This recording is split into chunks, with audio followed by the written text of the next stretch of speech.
Hi everyone, आज हमारे साथ एक ऐसे ट्रेडर है जिनका नाम है विठल शिंदे। इन्होंने कई साल बड़े बड़े कॉर्पोरेट्स में काम किया है, तो उन्होंने जापानीज कंपनी का एक स्ट्रक्चर्ड तरीके से काम करने वाला अप्रोच ट्रेडिंग में लेके आया है। एंड उन्होंने एक ऐसी स्ट्रैटेजी डेवलप करी है जिधर हम सिर्फ कैंडल स्टिक नहीं, पीएनएफ के थ्रू इन दोनों के कॉम्बिनेशन के साथ बहुत अच्छा सिस्टम डिफाइन किया है, जहाँ पर ब्रॉडर मार्केट्स अच्छा खासा करेक्शन करते हैं तो बहुत अच्छी इन्वेस्टिंग अपॉर्चुनिटीज बन के बाहर आती है, जहाँ पर कुछ नए स्टॉक्स, नई इंडस्ट्रीज एक रैली पकड़ते हैं एंड एक सेक्टर रोटेशन देखने को मिलता है। तो ऐसे सेक्टर रोटेशन को कैसे हम अच्छे से आइडेंटिफाई कर सकते हैं, इसमें से कौन से स्टॉक्स में हमें एंट्री लेनी चाहिए, किन में नहीं लेनी चाहिए, किधर हम हमारा रिस्क बेटर मैनेज कर सकते हैं, तो ये सभी कुछ हमने इस फ्रेमवर्क में बात किया है। तो बिना ज़्यादा देर किए हुए हम चलते हैं इस वीडियो में एंड डिस्कस करते हैं ये strategy. So hello Vithal sir. Hi. ये वीडियो हम 8 मार्च को रिकॉर्ड कर रहे हैं, जहाँ पर मैं अभी बात कर रहा हूँ कि मार्केट्स अच्छा खासा ब्रॉडर इंडेक्स जो है वो 15% तक करेक्ट हो गया है। जो सितंबर में हमने 26,000 का हाई देखा था, आज निफ्टी है 22,500 के around, and in fact mid and small cap तो और भी ज़्यादा करेक्ट हुए हैं। एंड पर्सनली लोगों के, रिटेलर्स के पोर्टफोलियो में 50% तक का ड्रॉडाउन भी देखा गया है, जो लोग ने लेट एंट्री करी है। तो ऐसी सिचुएशन में एक रिटेल ट्रेडर क्या कर सकता है? एंड जनरली हमने देखा है कि जब भी ऐसे अच्छे हेल्दी करेक्शन आते हैं, नई अपॉर्चुनिटीज बाहर आती है, नए स्टॉक्स निकल के आएंगे। तो ऐसे टाइम पे हम कैसे अच्छे स्टॉक स्क्रीन कर सकते हैं और इन्वेस्टिंग अपॉर्चुनिटीज कैसे देख सकते हैं, और अगर ट्रेड करने को अगर कुछ हमें मिल जाए तो वो अभी आगे का अप्रोच कैसे देख सकते हैं? ओके, तो हम इन्वेस्टिंग, ये जो वर्ड का हम यूज जब भी करते हैं, एक्चुअली इन्वेस्टिंग में हमारा अंडरस्टैंडिंग क्या है कि हम एक स्टॉक को बाय करेंगे, एक कंपनी को बाय करेंगे और उसको एक लंबे समय तक होल्ड करेंगे। Investing is also a kind of trading, क्योंकि हमको लगता है कि ट्रेडिंग ऐसा है कि हमने आज बाय किया कल बेचा। ट्रेडिंग ऐसा नहीं होता है। ट्रेडिंग में you buy at some point, you sell at some point. तो होल्डिंग का जो पीरियड होता है वो शॉर्ट टर्म, मिड टर्म या लॉन्ग टर्म हो सकता है। तो लॉन्ग टर्म होल्डिंग को मैं कंसिडर करता हूं कि it's type of trading, but it's also kind of investing where your money grows steadily and lot of maximum wealth creation that happens, वो wealth creation long term holding से होती है। बिल्कुल। तो मार्केट हमेशा अपॉर्चुनिटी देता है कि हम एक नया पोर्टफोलियो क्रिएट कर सकते हैं एंड एवरी हेल्दी करेक्शन, एक करेक्शन हमारे लिए नया अपॉर्चुनिटी होता है।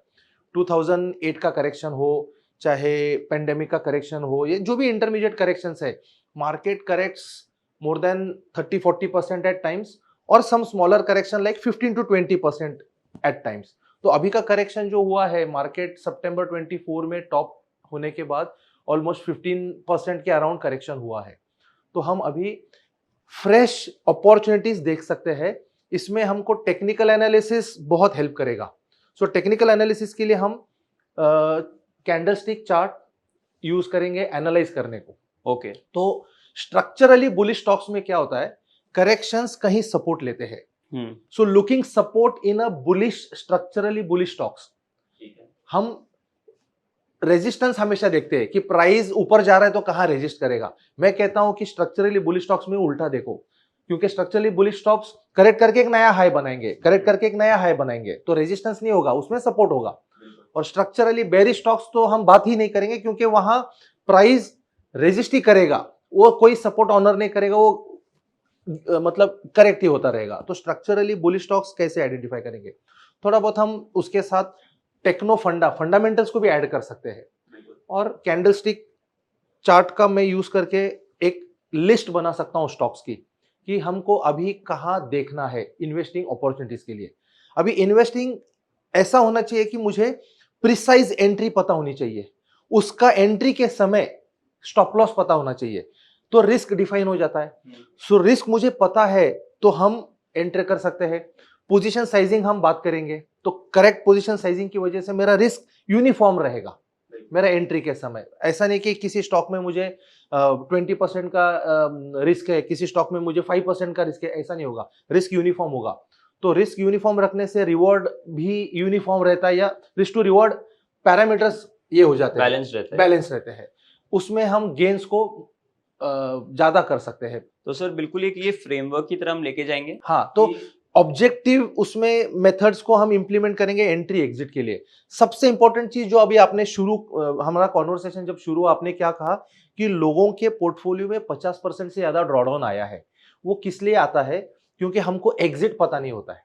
सो अगर हमारे पास किसी होल्डिंग का फिक्स्ड ऑब्जेक्टिव मेथड है एग्जिट करने का, तो कहीं तो हमको बुक करके निकलना पड़ेगा। हम फिर से री एंटर कर सकते हैं बाद में। तो when we exit the position timely, profits are booked और losses are booked।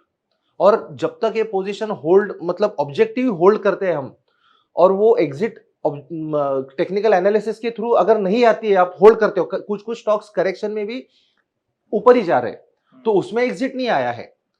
But timely exit उन स्टॉक्स में आया था जिन्होंने पहले 23 मतलब अप्रैल 23 से सितंबर 24 तक का जो रैली हुआ है वो स्टॉक्स में जिन्होंने पार्टिसिपेट किया, अगर टाइमली एग्जिट करते थे तो कैश इन हैंड होता था। बिल्कुल। और फिर अभी ये कैश फिर से डिप्लॉय हो जाएगा when market shows science of recovery. तो सर वो रिकवरी के साइंस कैसे हम देख सकते हैं, कौन से पैरामीटर्स के थ्रू हम देखेंगे, वो भी हम डिस्कस करेंगे। यस, तो सबसे पहला चीज है कि कैंडल स्टिक्स को हम ब्रॉडर टाइम फ्रेम में देखेंगे तो वो हमको एक लंबा स्ट्रक्चर दिखाता है। सो कैंडल स्टिक्स चार्ट्स का मैं मंथली टाइम फ्रेम में एनालिसिस के लिए यूज करता हूं, और उसमें दो moving averages, exponential moving averages है, 20 मंथ मूविंग एवरेज और 50 मंथ मूविंग एवरेज। तो ये मुझे स्ट्रक्चरली बुलिशनेस या बेरिशनेस दिखाते हैं। नाउ मंथली टाइम फ्रेम में अगर प्राइस करेक्ट होता है तो मोस्टली 20 EMA से वो रिकवरी के साइंस देता है। So correction will start halt at near around 20 EMA, थोड़ा सा 20 EMA से कभी कभी नीचे भी क्लोज होता है, but next candle will immediately show recovery. मैं कुछ एग्जांपल्स दिखाऊंगा। और 20 EMA लॉन्ग टर्म के लिए 50 EMA के हमेशा ऊपर रहता है। तो ये एक स्ट्रक्चरली बुलिशनेस का ये है। और ऐसे स्टॉक्स में आप देखेंगे तो जहां से करेक्शन हुआ है, रिकवरी के बाद एक नया टॉप हुआ है, तो हम इस नए रैली में पार्टिसिपेट कर सकते हैं। और वो ऑब्जेक्टिव मेथड हम एंट्री एग्जिट का पॉइंट एंड फिगर चार्ट को देख के करेंगे। पॉइंट एंड फिगर चार्ट में यूनिक पैटर्न्स होते हैं। Patterns are standard in for everybody. Point and figure का कोई पैटर्न जो मैं देख रहा हूं वही आपको दिखेगा। ओके, कुछ और नहीं दिख सकता उसमें। हाँ, तो उसमें एम्बिग्विटी नहीं होगी। तो हम जब पॉइंट एंड फिगर के चार्ट में आएंगे तो मैं वो एक्सप्लेन करूंगा। तो पॉइंट एंड फिगर के बेसिक्स शायद हमारे व्यूअर्स को पता नहीं होंगे, तो बेसिक्स कहां से जानेंगे वो भी मैं बताता हूं, और फिर वो यहां आके इन्वेस्टिंग स्ट्रेटेजीज को इंप्लीमेंट कर सकते हैं। बिल्कुल। तो सर आगे बढ़ते हैं। और एक स्टेप बाय स्टेप चलेंगे हम प्रोसेस में, उस बीच में सवाल जवाब करते रहेंगे। तो अभी एक एग्जांपल हम ले रहे हैं। सो ये एक स्ट्रक्चरली बुलिश स्टॉक का एग्जांपल है। कंपनी का नाम है BEL, और ये मंथली टाइम फ्रेम अगर यहां देखते हैं तो ये मंथली टाइम फ्रेम में हमने ओपन किया है। और इसमें EMA जो है, ग्रीन EMA है वो 20 EMA है, और रेड EMA है वो 50 EMA है।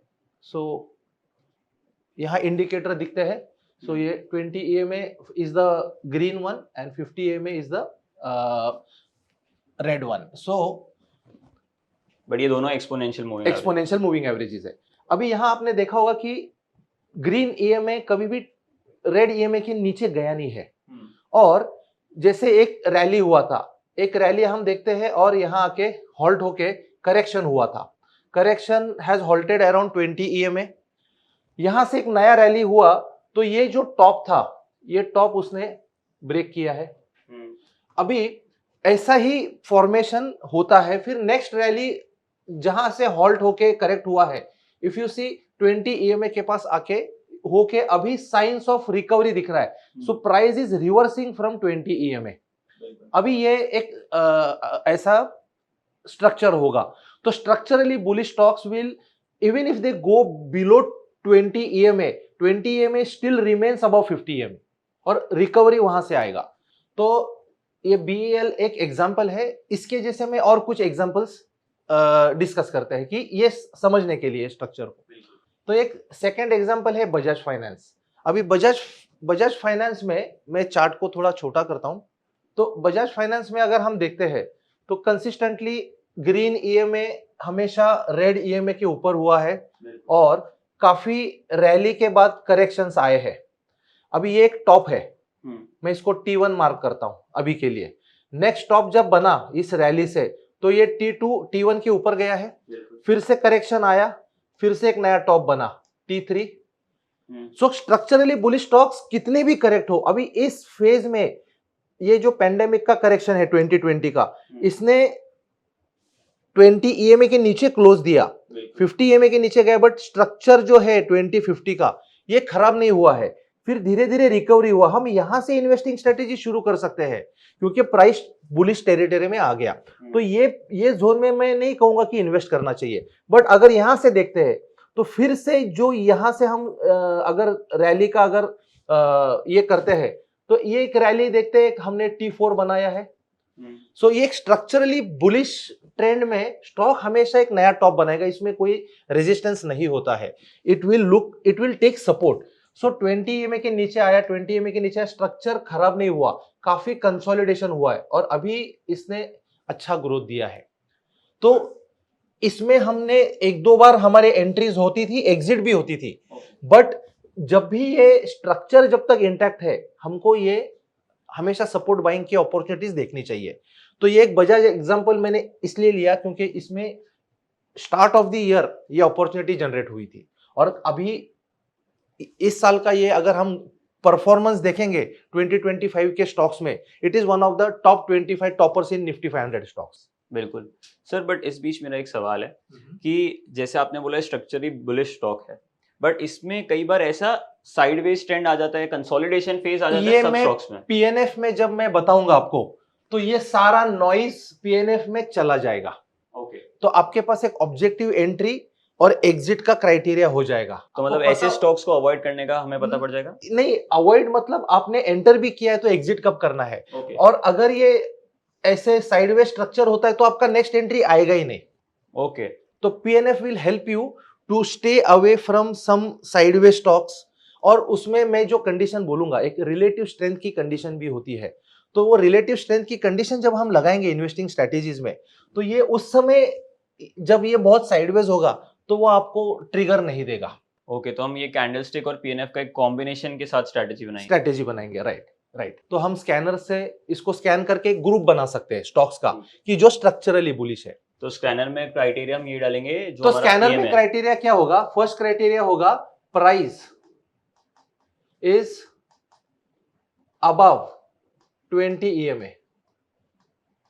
करेक्ट? ये 20 EMA। और लॉन्ग टर्म स्ट्रक्चर के लिए मैं देखूंगा कैंडल, लास्ट कैंडल, मतलब मैं लास्ट कैंडल को कैंडल 0 बोलता हूं, सेकेंड लास्ट कैंडल को कैंडल 1, सो ऑन, मतलब ऐसे लास्ट कैंडल। तो मैं 0 1 2 3 4 5 6 ऐसे मैं कुछ कैंडल्स को अगर देखूंगा तो इन लास्ट कैंडल्स में मैं क्या देखूंगा? EMA 20 should be above EMA 50। So consistently for few months structural bullish है। तो वो लिस्ट बनाने के बाद हम फिर से मैन्युअल स्क्रॉल करके हम कुछ स्टॉक्स निकाल सकते हैं और शॉर्टलिस्ट कर सकते हैं। फिर हम उसमें रिलेटिव स्ट्रेंथ का कंसेप्ट डालेंगे, फंडामेंटल्स भी यूज करेंगे, तो लिस्ट छोटा होता जाएगा और फिर हम अपॉर्चुनिटी देखेंगे कि कहाँ एंटर करना है हमको। सर, तो अब जो टेक्निकली बुलिश स्टॉक्स हैं हमने वो शॉर्टलिस्ट कर दिए, उसमें से एक एग्जांपल लेके अब हम नेक्स्ट स्टेप पे बढ़ते हैं कि नेक्स्ट एक्शन कहाँ पे होगा हमारा। हाँ, नहीं, हमने स्ट्रक्चर समझ लिया, अभी लिस्ट बनाएंगे वो स्टॉक्स की। बिल्कुल, फिर एक एक स्टेप आगे जाएंगे। तो स्कैनर का हेल्प लेके मैं एक लिस्ट बना लेता हूं। हमने लिस्ट बना ली। तो अभी मैंने स्कैनर ओपन किया है, तो यहाँ ये NSE के स्टॉक्स को, जो निफ्टी 500 का ग्रुप है, मैं निफ्टी 500 के स्टॉक्स को ले रहा हूँ। टाइम फ्रेम मंथली है और EMA 20 इज अबव EMA 50 का एक बुलिश स्ट्रक्चर का कंडीशन मैंने बनाया है। तो कंडीशन ऑलरेडी हमने डिस्कस की है। तो अभी स्कैन को रन करते हैं। निफ्टी 500 के स्टॉक्स में ये वो सारे नाम है जो जिनमें प्राइस अभी 20 EMA के ऊपर आया है और इसका हम ग्रुप बना के कुछ एग्जांपल स्क्रॉल करते हैं। तो अभी की कंडीशन में बहुत सारे स्टॉक्स है जिसमें स्ट्रक्चर बुलिश है बट प्राइस 20 EMA के नीचे गया होगा। इसके लिए क्वालिफाई सिर्फ 156 स्टॉक्स कर रहे हैं। धीरे धीरे जैसे स्टॉक्स 20 EMA के ऊपर क्लोज होना चालू हो जाएंगे ना, तो और स्टॉक्स ऐड होते रहेंगे। बट अभी हमारे लिए 156 स्टॉक्स में अपॉर्चुनिटी है। ये स्टॉक्स हम देखते हैं और इसका ग्रुप बनाते हैं हम। ये सारे स्टॉक्स आ गए मेरे। अगर यहाँ हम देखेंगे तो ये वो लिस्ट है, ये सारे स्टॉक्स की लिस्ट है जो हमारी कंडीशंस को क्वालिफाई करके आई है। तो इतने सारे स्टॉक्स है जहां हम फ्रेश इन्वेस्टिंग अपॉर्चुनिटीज देख सकते हैं। सो इसको अभी आगे जाने के लिए थोड़ा सा पॉइंट एंड फिगर के बारे में बात करते हैं। तो पॉइंट एंड फिगर एक बहुत ही ओल्ड चार्टिंग मेथड है। ओके, तो मतलब जितना कैंडलस्टिक पुराना उतना पॉइंट एंड फिगर भी पुराना है। Point and figure widely use क्यों नहीं होता? क्योंकि पॉइंट एंड फिगर में जो कंस्ट्रक्शन होता है प्राइस का, तो यहाँ कैंडल बनती है, ओपन हाई लो क्लोज सारा मिलता है। पॉइंट एंड फिगर एक पर्टिकुलर टाइम फ्रेम में क्लोज प्राइस को लेके चार्ट को प्लॉट करता है। जब प्राइस ऊपर जाती है तो एक्स फॉर्म होते हैं। अभी 5 रुपए से 10 रुपया होगी तो एक एक्स प्लॉट हो जाएगा। जब भी प्राइस बुलिश होती है तो कॉलम ऑफ एक्स में होती है, और जब करेक्शन शुरू होता है, प्राइस रिवर्स होती है, तो वो कॉलम ऑफ ओ में चली जाती है। तो बुलिश पैटर्न्स बनते रहते हैं जिसमें ब्रेकआउट पैटर्न्स है, जिसको हम बोलते हैं double top buy, bullish column reversal, या बेरिश में bearish column reversal, double bottom sell. तो ऐसे कुछ पैटर्न्स है बुलिश और बेरिश। तो उन पैटर्न्स को ऑब्जेक्टिव पैटर्न्स है। हमको ये पैटर्न कौन सी लेवल में फॉर्म होने वाला है ये पहले से पता होता है। अगर ये फॉर्म होता है तो हम एंटर कर सकते हैं। एंट्री के बाद उसका स्टॉप लॉस क्या हो सकता है ये भी हमको पता है पहले एंटर करने के समय। तो हमको रिस्क पता है। पोजीशन साइजिंग हम अपने कैपिटल के हिसाब से कर सकते हैं और हम रिस्क को पहले एसेस कर सकते हैं। तो अभी ये स्ट्रक्चरली बुलिश स्टॉक्स में पॉइंट एंड फिगर का जिसको पता है उसके लिए तो बहुत आसान है, बट जिसको पता नहीं है तो मैं रिक्वेस्ट करूंगा कि बेसिक्स पहले जान ले। तो अभी हम पॉइंट एंड फिगर में आते हैं इस चीज को समझने के लिए कि मैं एंटर कैसे करूंगा। क्या आप भी कैंडलस्टिक्स में फ्लक्चुएशन देख के पैनिक हो जाते हैं और गलत ट्रेड ले लेते हैं? Well, then we have a solution for you. Point and figure charts, जिन्हें नॉइजलेस चार्ट्स भी कहा जाता है, ये स्मॉल मार्केट फ्लक्चुएशंस को इग्नोर करके आपको सही ट्रेंड इंटरप्रेट करने में हेल्प करता है। पॉइंट एंड फिगर चार्ट्स को कैसे प्लॉट करें, इनकी पैटर्न्स को कैसे इंटरप्रेट करें और इन्हीं का यूज करके एक प्रॉफिटेबल ट्रेड कैसे ले, ये सब मुक्ता मैम ने डिटेल में अपने कोर्स में समझाया हुआ है। To know more, click on the link in the description. Now let's get back to the video. अभी ये ग्रुप तो हमने बना लिया, इसमें एक फिल्टर और ऐड किया है मैंने कि प्राइस में तो ये स्ट्रक्चरली बुलिश है। अभी जैसे एग्जांपल दिया था आपने बजाज फाइनेंस का कि एक लॉन्ग टर्म के लिए वो काफी साइडवेज हुआ था, तो वो साइडवेज फेज में मैं कैसे अवॉइड करूं एंट्री को। तो एक होता है कि रिलेटिव स्ट्रेंथ एक कंसेप्ट है। हम दो इंस्ट्रूमेंट्स को कंपेयर करते हैं कि दो इंस्ट्रूमेंट्स को कंपेयर करेंगे तो हमको समझ में आता है कि कौन सा इंस्ट्रूमेंट आउट परफॉर्म कर रहा है। तो जैसे कि रिलेटिव स्ट्रेंथ में हम रेशो जब निकालेंगे तो एक स्टॉक को न्यूमरेटर में लेंगे और डिनोमिनेटर में ब्रॉडर मार्केट होगा, निफ्टी 50 या निफ्टी 500। तो जब हम दोनों को कंपेयर करेंगे, अगर मान लीजिए एक कैंडलस्टिक का चार्ट देख रहे हैं हम, मूविंग एवरेज के ऊपर जब प्राइस होती है तो हम क्या बोलते हैं, वो बुलिश है। मूविंग एवरेज के नीचे जाती है तो हम बोलते हैं वो बेरिश है। तो सिमिलर रेशो चार्ट में ऐसे ही देख सकते हैं कि प्राइस किसी इंडिकेटर के ऊपर है। तो एक डिफाइनेज ने एक बहुत ही अच्छा इंडिकेटर क्रिएट किया है जिसका नाम है मस्ट, MAST। तो वो कॉम्बिनेशन है मूविंग एवरेज और सुपर ट्रेंड का। ओके, मूविंग एवरेज कैसा होता है, थोड़ा सा वोलेटाइल दिखता है, price can go below the moving average come up, go below moving average come up. तो वो वोलेटिलिटी को मिनिमाइज करने के लिए उसमें सुपर ट्रेंड को भी इनकॉर्पोरेट किया है, बिकॉज सुपर ट्रेंड में वोलेटिलिटी है, ATR परसेंटेज है। तो जब प्राइस साइडवेज हो जाएगा तो ये इंडिकेटर फ्लैट हो जाता है। जब प्राइस ट्रेंडिंग होगी अप या डाउन तो इंडिकेटर अप ट्रेंडिंग या डाउन ट्रेंडिंग होगा। तो मस्त इंडिकेटर जो यूज करते हैं उसमें दो कलर्स दिखते हैं हमको, एक रेड और एक ग्रीन। रेड कलर का मतलब है बेरिश सेटअप है और ग्रीन कलर का मतलब है बुलिश सेटअप। तो मैं जब मस्त का इंडिकेटर लगा के रेशियो चार्ट को देखूंगा, अगर उसका कलर अगर ग्रीन है मतलब ये स्ट्रक्चरली अभी भी रिलेटिवली बुलिश है। सर तो क्या लगा के देख सकते हैं? यस, लगा के देख सकते हैं। पॉइंट एंड फिगर का चार्ट है और पॉइंट एंड फिगर के चार्ट में आप देखेंगे कि जैसे प्राइस बुलिश हो जाती है वो कॉलम ऑफ एक्स में चला जाता है। तो प्राइस इज गोइंग अप। किस जगह से प्राइस करेक्ट होना चालू करती है वो कन्वर्ट होता है कॉलम ऑफ ओ में, और ये एक बेरिश प्राइस एक्शन है। तो प्राइस यहां गिर रही है। नेक्स्ट फेज में क्या हुआ है, प्राइस ने कहीं सपोर्ट लेके रिवर्स किया है और पिछले टॉप को तोड़ा है। तो इसका मतलब क्या हो गया, ये ज्यादा बुलिश हो गई है प्राइस। सो करेक्शन हॉल्ट होके ये बुलिश रैली में चली गई, फिर से थोड़ा सा करेक्शन आया, बट नेक्स्ट अगेन ब्रेकआउट्स आ रहे हैं, मतलब ये एक बुलिशनेस है। तो हम जब भी प्राइस कॉलम ऑफ एक्स में है तो उसको बुलिश मानेंगे। अभी ये रिवर्सल हुआ है मूविंग एवरेज के ऊपर, अभी यहां देखेंगे तो क्लाउड ग्रीन हुआ है, ये क्लाउड ग्रीन इस लेवल पे हुआ है। अगर मैं अपने कर्सर को वहां रखता हूं, यहां रखते हैं ये कर्सर को, तो यहां हम देखेंगे ये बुलिश कब हुआ था, ये 2024 से ही बुलिश हुआ है। मतलब रिलेटिवली ब्रॉडर मार्केट को आउट परफॉर्म कर रहा है। ब्रॉडर मार्केट मतलब इसका डिनोमिनेटर निफ्टी 50 है, स्टॉक है 361। तो यहां से हम ये जैसे ही ग्रीन क्लाउड जैसे ही आ गया, यहां से हम इसको इन्वेस्टिंग स्ट्रेटेजीज में हमेशा उसको कंसीडर कर सकते हैं। अभी एंट्री हमारी ये मतलब ये एक फिल्टर हो गया, ये मंथली ओएचएलसी में भी क्वालिफाई हो गया, रेशो चार्ट में भी क्वालिफाई हो गया, मतलब 2 जगह क्वालिफाई हो गया। अभी इसको हम प्राइस के चार्ट में, पॉइंट एंड फिगर का प्राइस चार्ट में इसको एंट्री और एग्जिट के लिए देखेंगे। तो प्राइस चार्ट में जब हम आते हैं तो प्राइस चार्ट में जैसे ही ये कॉलम ऑफ एक्स बनता है हम एंट्री कर सकते हैं। तो इसमें पॉइंट एंड फिगर में जो बेसिक कंस्ट्रक्शन नहीं जानते हैं उनको जस्ट मैं बताता हूं, इसमें एक बॉक्स वैल्यू होता है, बॉक्स वैल्यू होता है और एक रिवर्सल वैल्यू होता है नॉइज को रिड्यूस करने के लिए। तो ये बॉक्स वैल्यू हम लॉन्ग टर्म होल्डिंग के लिए देख रहे हैं, इसके लिए हम बॉक्स वैल्यू ले रहे हैं 3%। 3% बॉक्स वैल्यू है। ये तो रेशो चार्ट है, जब मैं प्राइस चार्ट में आऊंगा तो यहां दिखेगा कि ये 3% है। सो बॉक्स वैल्यू 3% होगा और इसका रिवर्सल 3 बॉक्स होगा।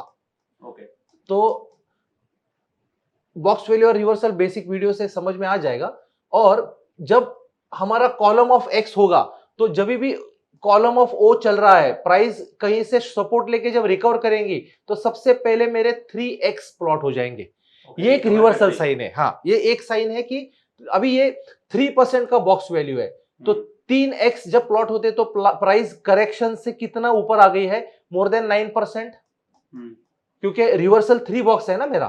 सो 3% प्लस 3% प्लस 3%, तो 9% का जैसे रिकवरी आएगा सबसे पहला मुझे समझ में आएगा कि ये कॉलम ऑफ एक्स है। तो सर अगर मैं इसे सिंप्लीफाई करूं तो एक एक्स की वैल्यू 3% है। हाँ, और हमने क्राइटेरिया रखा है रिवर्सल 3 बॉक्स करना जब 3 बॉक्स हो जाए तो एक साथ 3 दिखेंगे। किसी भी कॉलम में देखो मिनिमम 3 बॉक्स तो है ही, 3 से कम तो है ही नहीं है, बिल्कुल, चाहे चाहे वो ओ का हो चाहे एक्स का हो। तो 3 बॉक्स रिवर्सल के क्राइटेरिया में मिनिमम 3 बॉक्स तो होंगे।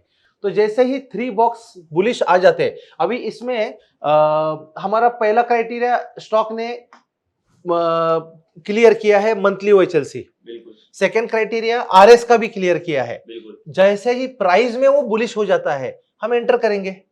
और हमारा अभी जैसे हम 3x को एंटर करते हैं तो ये पहले ओ का कॉलम था, अभी 3x होने के बाद हम एंटर करते हैं, ये ओ एक मेरा पिछला बॉटम है, इसके नीचे अगर एक ओ होता है वो मेरा एग्जिट लेवल बना सकता हूं मैं।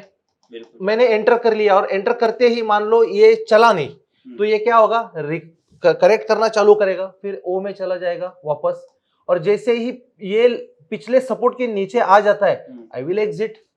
तो मेरा रिस्क कितना हो गया, 3%, 3%, 3% और 3%, मतलब मेरा 12% का रिस्क हो गया एंट्री के समय।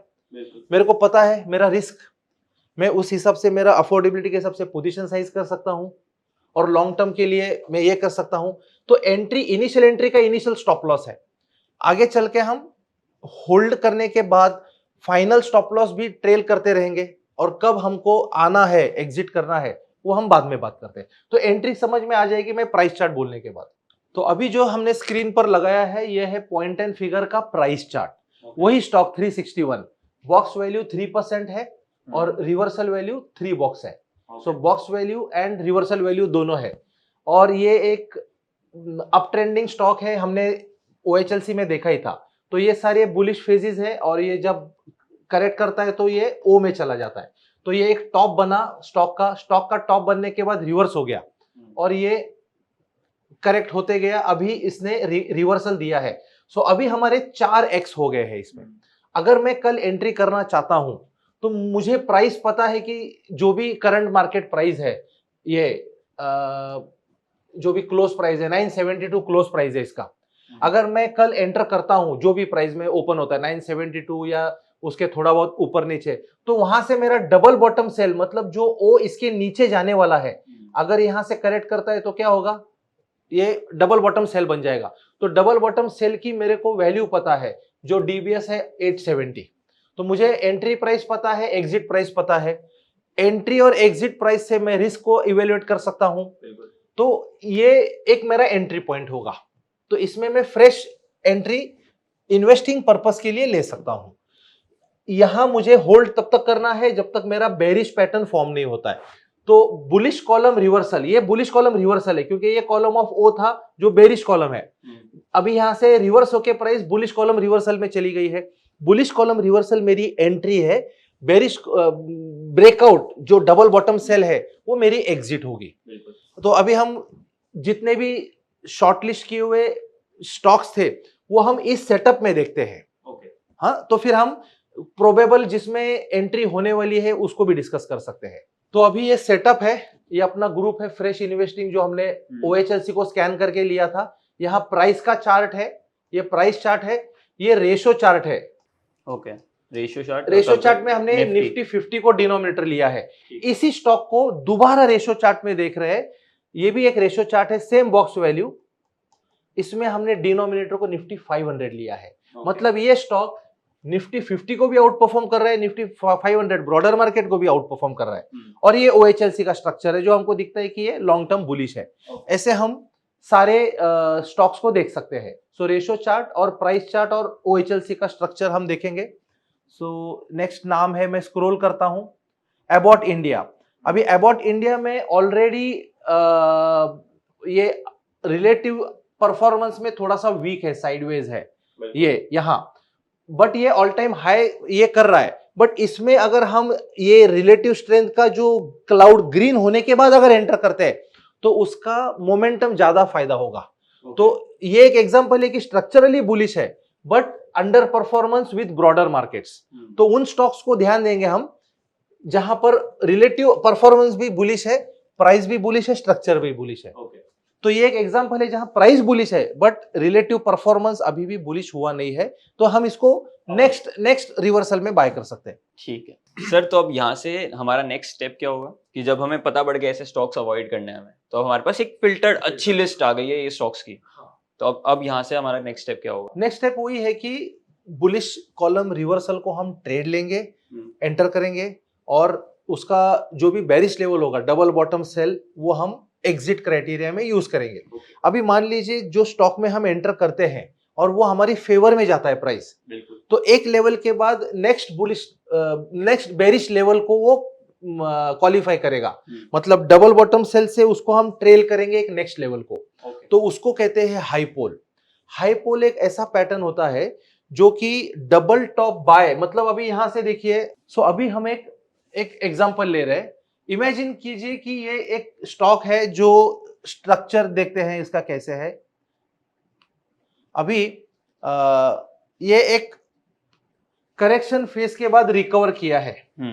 ये रिकवरी के समय कॉलम रिवर्सल आया, फिर से ये करेक्शन किया है और फिर से ये बढ़ के चला गया है। तो पॉइंट एंड फिगर में ये कैसे दिखता है? पॉइंट एंड फिगर में अगर हम देखते हैं तो पॉइंट एंड फिगर में ये पहले का एक जब पहले वो बुलिश ये आया था तो ये कॉलम ऑफ एक्स में आ गया। तो कॉलम ऑफ एक्स में जब हम एंटर करते हैं तो उसका double bottom sell level stop loss था पहले मेरा, फिर वो डबल बॉटम सेल के बाद फिर से एक नया कॉलम ऑफ एक्स बन गया और एक ब्रेकआउट आ गया, तो अभी उसका double bottom sell level change हो गया।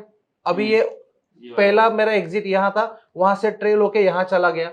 अभी यहां 5 बक्सा हो गया है, 1 2 3 4 5, 5 बक्सा हो गया है ब्रेकआउट के बाद।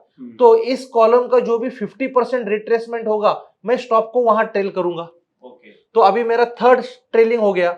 अगर ये बढ़ता गया, फॉर एग्जांपल देखिए ये 1 2 3 4 5 जब यहां था तो मेरा 50% रिट्रेसमेंट लेवल था। जैसे जैसे ये ऊपर जाता गया मेरा 50% रिट्रेसमेंट का क्राइटेरिया भी ऊपर जाएगा ना। अगर ये वहां से करेक्ट करना शुरू करता है और वो 50% रिट्रेसमेंट के लेवल को पार करता है तो मैं एग्जिट कर दूंगा। तो ये मतलब मेरा initial stop loss double bottom sell था और प्राइस मेरी फेवर में चला गया तो मैं हाई पोल पे उसको ट्रेल करूंगा। हाई पोल नहीं होता है, ये फिर से कॉलम ऑफ एक्स में जाता है, तो मेरा नेक्स्ट डबल बॉटम सेल मेरा स्टॉप लॉस होगा। यहां पर भी डबल बॉटम सेल नहीं हुआ, फिर से वो चला गया ऊपर। अभी यहां देखिए, यहां 1 2 3 4 5 5 बक्सा हो गया। अभी ये 5 बक्सा होने के बाद मेरा इसके 50% रिट्रेसमेंट को चला गया मेरा स्टॉप लॉस। यहां से जब ये करेक्ट किया है, मेरे को पहले एग्जिट करवाया और बाद में इसका फॉल हुआ है, फिर से मैं री एंटर कर गया कॉलम ऑफ एक्स में, डबल बॉटम सेल ट्रिगर नहीं हुआ है। अभी इसका स्टॉप लॉस मेरा इसका 50% लेवल को ट्रेल हो गया है। ये होता है कल, जब भी कभी करेक्शन के बाद अगर होता है तो हम एग्जिट करेंगे, नहीं होता है तो नेक्स्ट बेरिश पैटर्न को हम ट्रेल करते जाएंगे। और सर इसका जो रिलेटिव स्ट्रेंथ है, हाँ। वो इतना स्ट्रॉन्ग, मतलब उसमें ग्रीन नहीं आया था। तो ये एग्जाम्पल में हम एंटर नहीं करेंगे क्योंकि यहाँ मार्केट, ये स्टॉक ब्रॉडर मार्केट को आउट परफॉर्म नहीं कर रहा है अभी फेज में, अभी के फेज में, तो हम इसको अवॉइड कर सकते हैं। ओके, मैंने जस्ट एक एग्जांपल लिया चार्ट का कि अगर एंटर करते हैं तो ट्रेल कैसे करते हैं, ये ऐसे एग्जांपल लिया है मैंने। तो चलिए सेकंड स्कैनर देखते हैं जहां पर प्राइस क्वालिफाई होके कॉलम ऑफ एक्स में चला गया है, जहां अपॉर्चुनिटी है एंटर करने की। और फिर दोबारा से हम स्कैन करके उन स्टॉक्स में भी देखेंगे जहां हमको कॉलम ऑफ ओ में है और कहां एंटर करना है, तो हम दोनों सिनेरियो देखेंगे। इसमें एक स्मार्ट स्कैनर होता है। अभी स्मार्ट स्कैनर में मैं एक मल्टी चार्ट स्कैनर को यूज करता हूं। मल्टी चार्ट स्कैनर में मुझे OHLC, मतलब वो OHLC का, RS का और प्राइस का तीनों एक साथ देखने मिलेगा। तो हम ये मल्टी चार्ट स्कैनर यूज करके देखते हैं। तो हम मल्टी चार्ट स्कैनर में ये देखते हैं। तो पहला कैंडलस्टिक का कंडीशन है। सो कैंडलस्टिक की कंडीशन को मैं सिलेक्ट करता हूं जहां हम निफ्टी 500 ही लेते हैं यूनिवर्स को। कस्टम डिफाइंड स्कैनर जो मैंने बनाया था वो ले रहा हूं, मंथली टाइम फ्रेम। और मंथली टाइम फ्रेम में मेरा कंडीशन मैंने ऑलरेडी दिया है यहाँ, ये मेरा PNF का कंडीशन में मैं यहाँ लूंगा कि लास्ट कॉलम X है, last column X maximum 4 boxes, so last column is X। और हम वहां इस स्ट्रक्चर को क्वालिफाई करके जो जो स्टॉक कॉलम ऑफ X में है वो देखेंगे। इसका बॉक्स वैल्यू है 3% और रिवर्सल बॉक्स 3, यहाँ बॉक्स वैल्यू 3% और रिवर्सल 3 बॉक्स है, क्लोज ओनली में देखेंगे। और ये जो PNF RS है, मतलब पॉइंट एंड फिगर का रिलेटिव स्ट्रेंथ चार्ट है वो। तो मैं PNF RS में जाता हूं और इसमें मैं बेंचमार्क निफ्टी 50 रखूंगा और यहां मैं प्राइस इज अबव MAST, मतलब मेरा क्लाउड ग्रीन होता है। ये जो कंडीशन है, प्राइस इज अबव MA मतलब moving average and super trend. तो वो जो मस्त इंडिकेटर हमने डिस्कस किया था, ये उसकी कंडीशन है। और यहां पर भी मैं बॉक्स वैल्यू 3% ही ले रहा हूं क्योंकि RS भी मैं वही बॉक्स वैल्यू में देख रहा हूं जो मैं इन्वेस्टिंग के लिए यूज कर रहा हूं, रिवर्सल साइज 3। और ये हमने लेने के साथ यहां हम इसको स्कैन करते हैं। तो अभी यहाँ क्वालिफाइड स्क्रिप्ट्स दिख रहे हैं, 37 स्क्रिप्ट्स है सिर्फ। अभी जो बुलिश हो गए हैं, हम यहाँ फ्रेश एंट्री देख सकते हैं, बट रिस्क को समझ के करना है। तो अभी जस्ट इसको मैं एक्सेल में लेता हूँ, रिस्क कैसे इवेल्युएट करेंगे ये देख लेते हैं। अगर मैं इसको एक्सपोर्ट करता हूं तो ये 1 मिनट में एक्सपोर्ट हो जाएगा और मैं इस एक्सेल फाइल को ओपन करता हूं। अभी मुझे एंटर करना है तो मोर और लेस ये जो प्राइस है, करंट प्राइस को ही मैं एंटर करूंगा। ये करंट प्राइस, ये जो करंट प्राइस है उसको मैं एंटर करूंगा। इसका अगर मुझे प्राइस का डबल बॉटम सेल लेवल पता चल गया तो इनिशियल लेवल मेरा डबल बॉटम सेल या हाई पुल कुछ तो एग्जिट होगा ना यहाँ। तो जहां डबल बॉटम सेल लेवल मुझे पता है, current price minus double bottom sale price, वो रिस्क हो गया मेरा। तो रिस्क के हिसाब से मैं डिसाइड कर सकता हूं कि अभी एंटर करना सही है या नहीं है। ओके, मैंने इसको एक नाम दे दिया।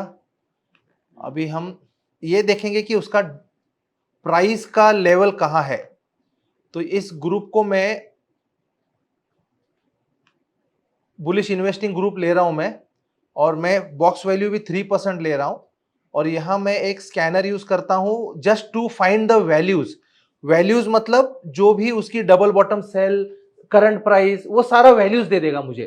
तो ये स्कैनर है और मुझे यहां देखिए, यहां करंट प्राइस आ गई और यहाँ मुझे एग्जिट प्राइस डीबीएस मतलब डबल बॉटम सेल लेवल पता है। सो 972 को मैं एंटर करता हूं अभी, तो यहाँ डबल बॉटम सेल तो चेंज नहीं होने वाला। तो 972 minus 870 is my risk now. So I can evaluate every stock which is tradable for me as per my conditions, knowing the risk. जिसमें रिस्क ज्यादा है अवॉइड करेंगे, जिसमें रिस्क अफोर्डेबल है हमारे रूल के हिसाब से है।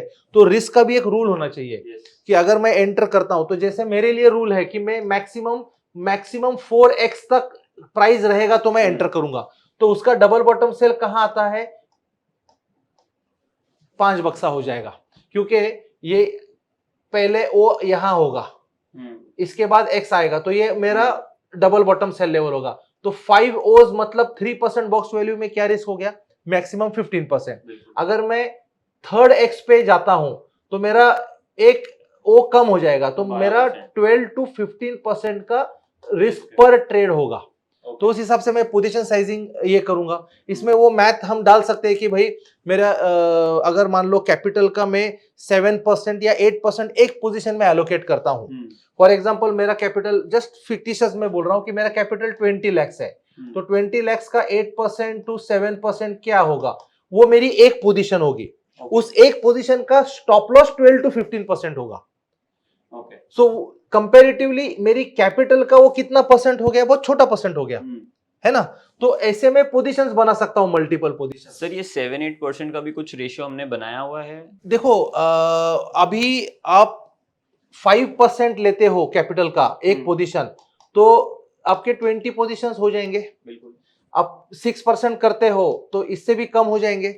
तो ये आपको पोजीशंस कितनी बनानी है, जैसे भी मैं जस्ट एक फिक्टिशियस बोल रहा हूं कि हम इससे ज्यादा बनेंगे तो आपकी पोजीशंस कम हो जाएंगी। मैं अगर 10% पोजीशन लेता हूं, एक 10% कैपिटल एक पोजीशन में डालता हूं तो 10 ही पोजीशंस आएंगी।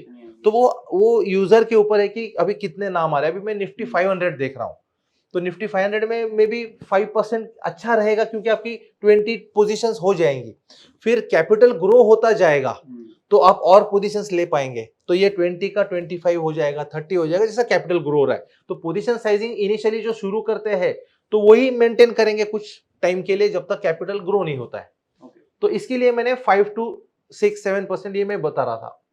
तो ये मेरा जो भी क्वालिफाइड स्टॉक्स था वहां आया है। ये एलसीपी मतलब लास्ट प्राइस है, जो लास्ट क्लोजिंग प्राइस है, फ्राइडे की क्लोजिंग प्राइस है। अभी मैं कोई भी मतलब मंडे अगर मोर और लेस यहाँ कहीं मार्केट खुलता है, ये प्राइस चेंज हो सकती है मंडे को, बट ये मेरा डबल बॉटम सेल लेवल ये सेम ही है मेरा।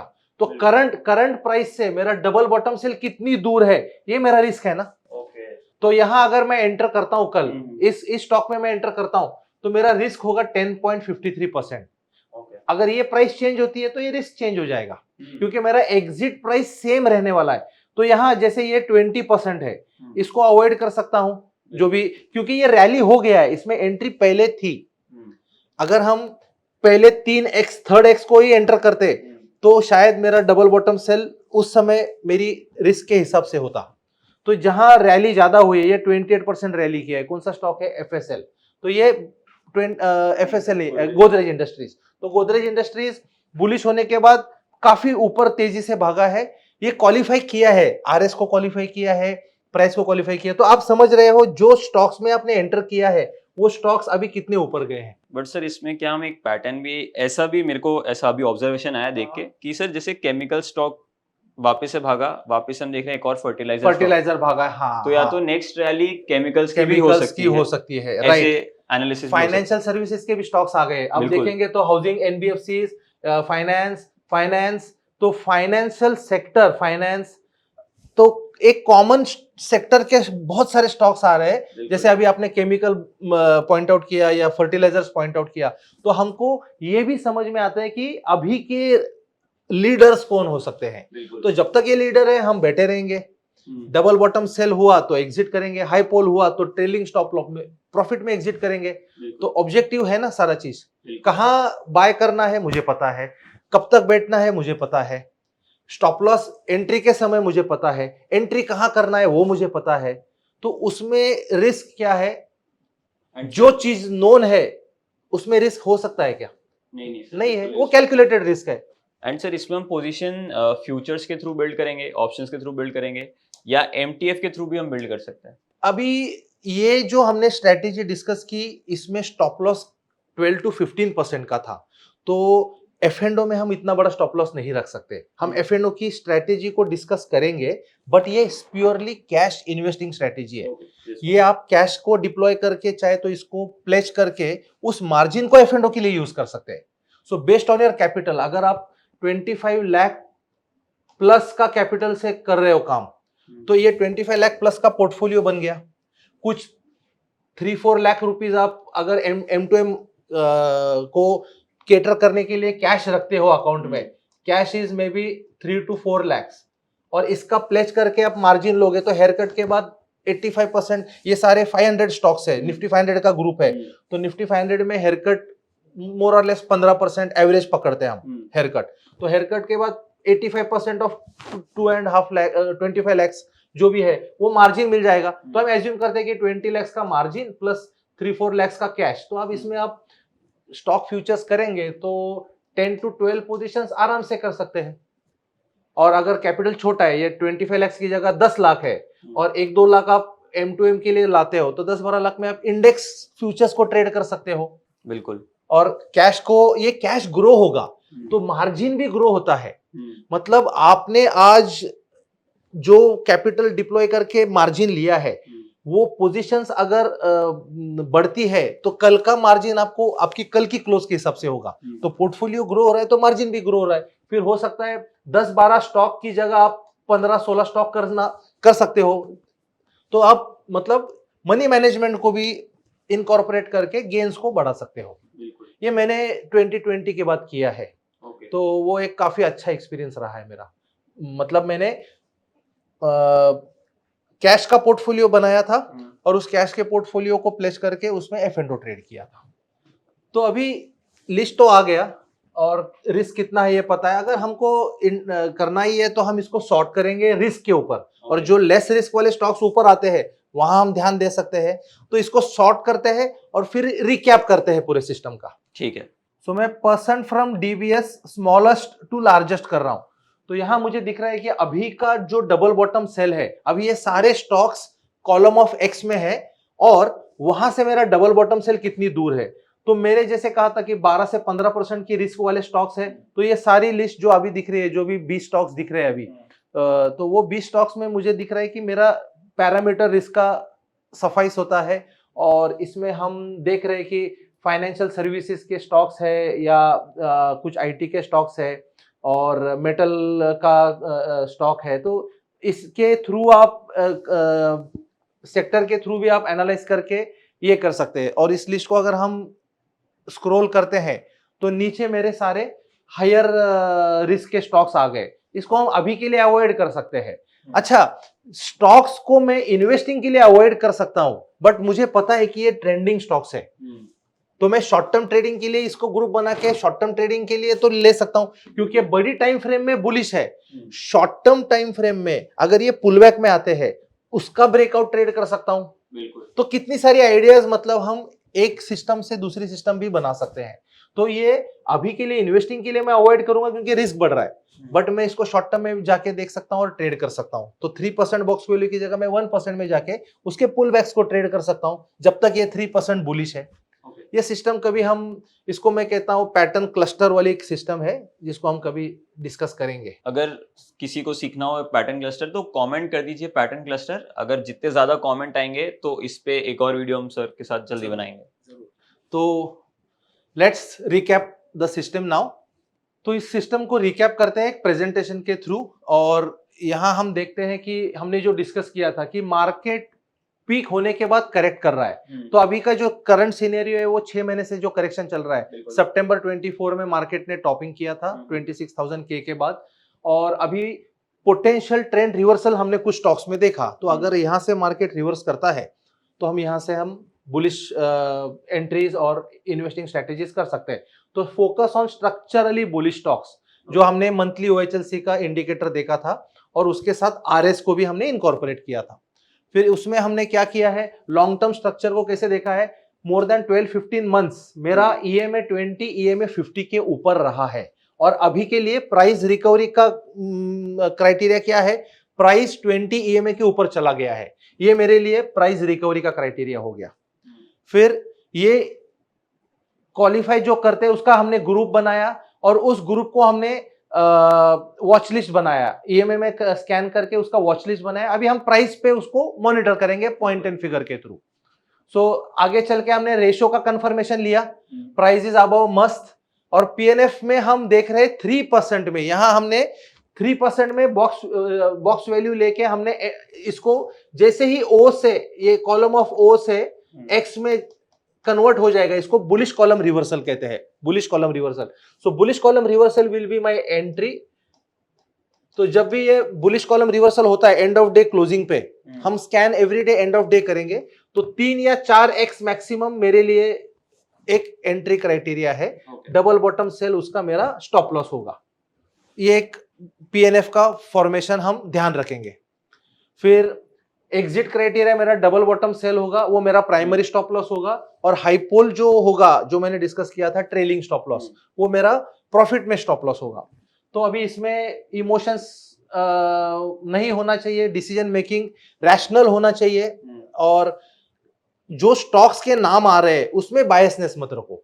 कुछ बार क्या होता है कि हमारा कोई फेवरेट स्टॉक होता है, सेटअप में नहीं दिख रहा है, बट वो जस्ट हमारा फेवरेट है, तो हम जबरदस्ती उसमें एंटर करते हैं, तो उसमें हमारा हो सकता है कि गेन्स उतना नहीं हो, जो सिस्टम के थ्रू अगर करते हैं तो शायद हम गेन्स को बढ़ा सकते हैं। सो लॉस मिनिमाइजेशन है। सो ये एक साइकिल है, identify structural bullish stocks through your EMA, take confirmation from ratio, enter at bullish column reversal, manage your stop loss as per the bearish pattern. तो ये एक साइकिल को फॉलो करना है, और ये एक डिसिप्लिन साइकिल है। रोबोटिक हो जाओ and increase your gains. So risk management ये शब्द ही मुझे अच्छा नहीं लगता है। रिस्क को हम यही कर सकते हैं, तो मैनेज नहीं करना है। सो ये शब्द भी मैं निकाल दूंगा, मुझे खुद को अच्छा नहीं लगता है। तो रिस्क कंट्रोल होना चाहिए ये, तो ये बात का ध्यान रखो कि रिस्क को कंट्रोल करना है, मैनेज नहीं करना है। So technical confirmation, so we are combining relative strength, candlestick chart and point and figure chart. So ये combination of fusion of multiple charts है। तो इसमें कोई ऐसा नहीं है कि एक चार्टिंग टाइप सुपीरियर है या दूसरी चार्टिंग टाइप सुपीरियर है, या ये इंफीरियर है वो इंफीरियर। हम हर चार्टिंग मेथड के कुछ कैरेक्टरिस्टिक्स यूज कर रहे हैं एनालिसिस और ट्रेडिंग के लिए। So identify bullish stocks, wait for confirmation, price action near EMA 20। Ratio chart में MAST मैंने लिया है। बहुत सारे बुलिश इंडिकेटर्स है, people can experiment with those bullish indicators, but मेरे लिए ये काम कर रहा है, मैं इस इंडिकेटर के साथ कंफर्टेबल हूं। तो ये इंडिकेटर की प्रॉपर्टीज मैंने अच्छा से प्रैक्टिस की है, उसकी प्रॉपर्टीज के हिसाब से मुझे कंफर्ट है, तो मैं अपने कंफर्ट के हिसाब से उसको एक फिल्टर लगाया हूं।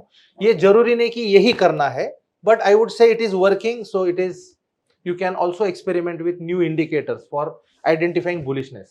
So enter on bullish column reversal. So that is it.